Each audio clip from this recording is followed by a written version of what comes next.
Untouchables or the Children of India's Ghetto by Babasaheb Ambedkar. Part 1, Chapter 3, Slaves and Untouchables. 1. Far from being ashamed of untouchabilities, the Hindus try to defend it. The line of their defense is that the Hindus have never upheld slavery as other nations have, and that in any case, untouchability is not worse than slavery. This argument was used by no less a person than the late Lala Lajpat Rai in his book called Unhappy India. It would have been unnecessary to waste one's time refuting this countercharge had it not been that, on account of its plausibility, the world at large, not having witnessed anything worse than slavery, is likely to believe that untouchability cannot be worse than slavery itself. The first reply to the countercharge is that it is quite untrue that slavery was not recognized by the Hindus. Slavery is a very ancient institution of the Hindus. It is recognized by Manu, the Hindu lawgiver, and has been elaborated and systematized by the other Smriti writers who followed Manu. Slavery among the Hindus was never merely an ancient institution which functioned only in some hoary past. It was an institution which continued throughout Indian history down to the year 1843, and if it had not been abolished by the British government by law in that year, it might have continued even today. As to the relative merits of slavery and untouchability, the best way to meet the countercharge is to compare and contrast untouchability with slavery as it existed in ancient Rome and in modern America. What was the de facto condition of the slaves in the Roman Empire? The best description I know of is to be found in Mr. Barrow's Slavery in the Roman Empire. Says Mr. Barrow, hitherto it is the repulsive side of household slavery that has been sketched. There is also another aspect. The literature reveals the vast household as normal. It is, of course, the exception. Large slave staffs undoubtedly existed, and they are generally to be found in Rome. In Italy and the provinces, there was less need of display. Many of the staff of the villa were engaged in productive work connected with land and produce. The old fashioned relationship between foreman and slave remained there. The slave was often a fellow worker. The kindliness of Pliny towards his staff is well known. It is in no spirit of self righteousness, and in no wish to appear in a favorable light in the eyes of the future generations, which he hoped would read his letters, that he tells of his distress at the illness and death of his slaves.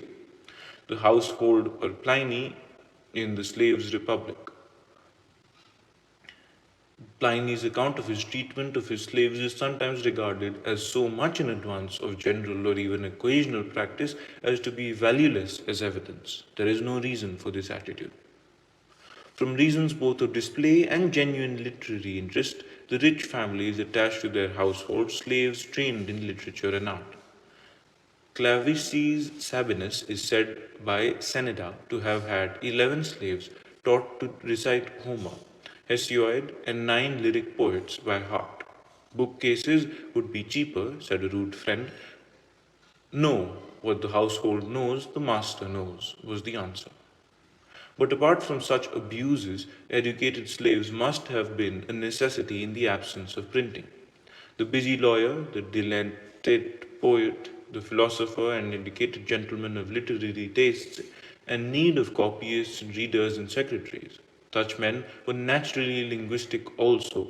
A librarius who dies at the age of 20 boasts that he was literatus gratius Latinus. Amices were common enough. Librarians are to be found in public and private libraries. Shorthand writing was in common use under their empire, and the slave notary was regularly employed. Many freemen, rhetoricians, and grammarians are collected by Snetonius in a special treatise. Virius Flaccus was tutor to Austus's grandsons, and at death was publicly honored by a statue. Scribonius Aphrodisius was the slave and disciple of Orpilius and was afterwards freed by Scribenia. Hyginus was librarian of the Palatine Library, in which office he was followed by Julius Medostus, his own freeman. We hear of freeman historians of a slave philosopher who was encouraged to argue with his master, friends of slaves, and freed architects. Freemen, as doctors, occur frequently in these inscriptions, some of them specialists. They had been trained in big households as slaves, as is shown by one or two examples. After manumission, they rose to eminence and became notorious for their high fees. The tastes of some section of society demanded that dancer, singer, musician, mountebank, variety artist, athletic trainer, and masseur should be forthcoming. All these are to be found in slavery, often trained by teachers who had acquired some reputation. The age of Augustus was the beginning of a period of commercial and industrial expansion. Slaves had indeed been employed in arts and crafts before, but the sudden growth of trade, their employment in numbers that would otherwise have been unnecessary. Romans engaged more freely and more openly in various forms of commercial and industrial venture. Yet, even so, the agent became more important, for commercial activities became more widespread, and such agents were almost necessarily slaves. This is so because the bonds of slavery are elastic.